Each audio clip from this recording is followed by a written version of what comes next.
This game at the Miami WR chess tournament starts with an innocent Italian setup and devolves into absolute chaos that would make even the world champion sweat bullets.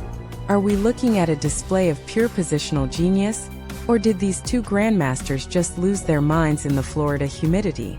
We are diving into a game where every single tempo matters, and a single misstep turns a solid draw into a tactical nightmare. Forget everything you know about quiet positional chess, because things are about to get electric. We kick things off with the e4 opening, the classic choice for a reason. Dominguez Perez opting for the king's pawn, signaling he wants a game, not just a fight. Sindarov responds with e5, hitting the center immediately. This is standard stuff, but don't be fooled. The tension begins with the very first moves. By choosing e4, White is setting the stage for a classic struggle of space and control. And in a rapid setting like Miami, every second spent thinking about these opening principles is a second closer to time pressure. Bishop c4, the bishop's opening variation of the Italian. This move hits the f7 pawn, the absolute soft underbelly of the black position. Sindarov plays knight f6 immediately, the two knights defense. This isn't just a development move. It's an invitation to a dogfight. Dominguez Perez has to be ready for the fried liver, but he plays it cool. The goal here is development and king safety, but black is ready to challenge that central control instantly.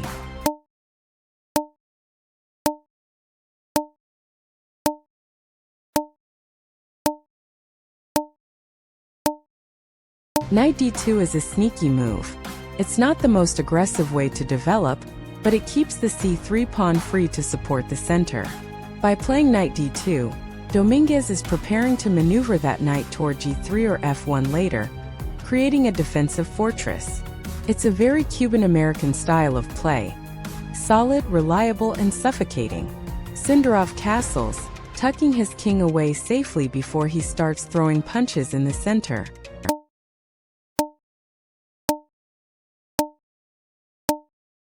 Bishop b5 is an annoying move. It puts pressure on the knight on c6, forcing black to make a decision about his piece coordination. Sindarov responds with knight e7. This looks a bit passive, but it actually keeps the knight ready to support a potential f5 break, or to hop into the center.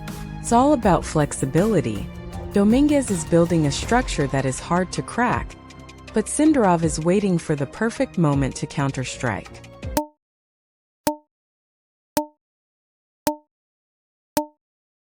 Finally, d4, the central break.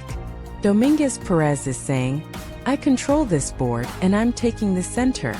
By pushing this pawn, he opens lines for his bishops and creates a massive wall. Sindarov responds with knight g5, trying to force an exchange and alleviate the pressure.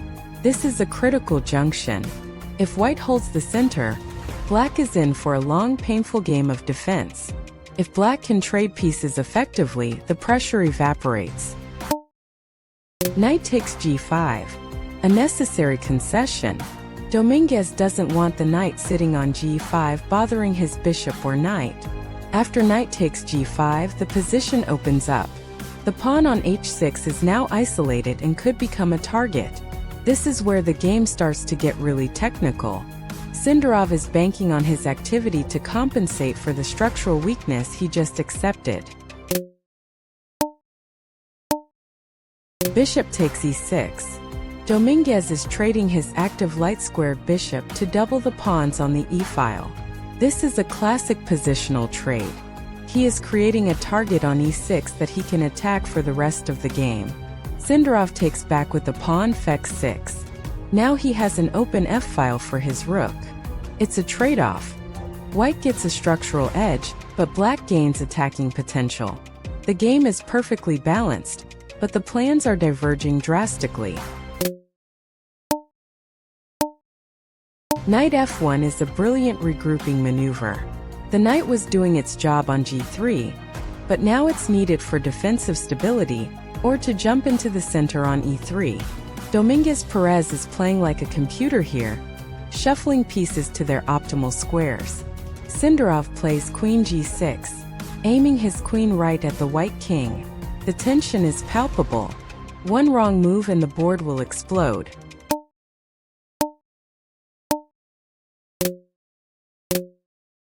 Bishop takes b6. Dominguez is trading off the defender of the d5 square.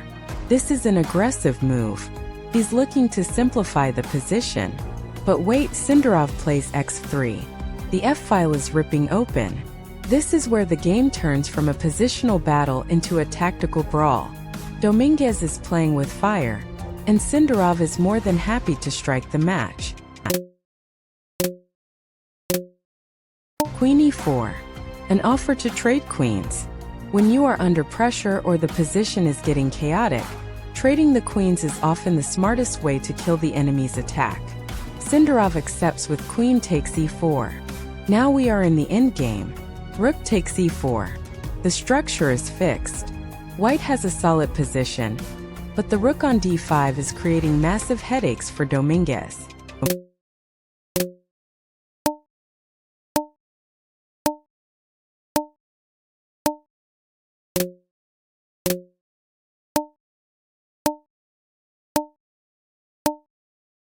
Knight e3.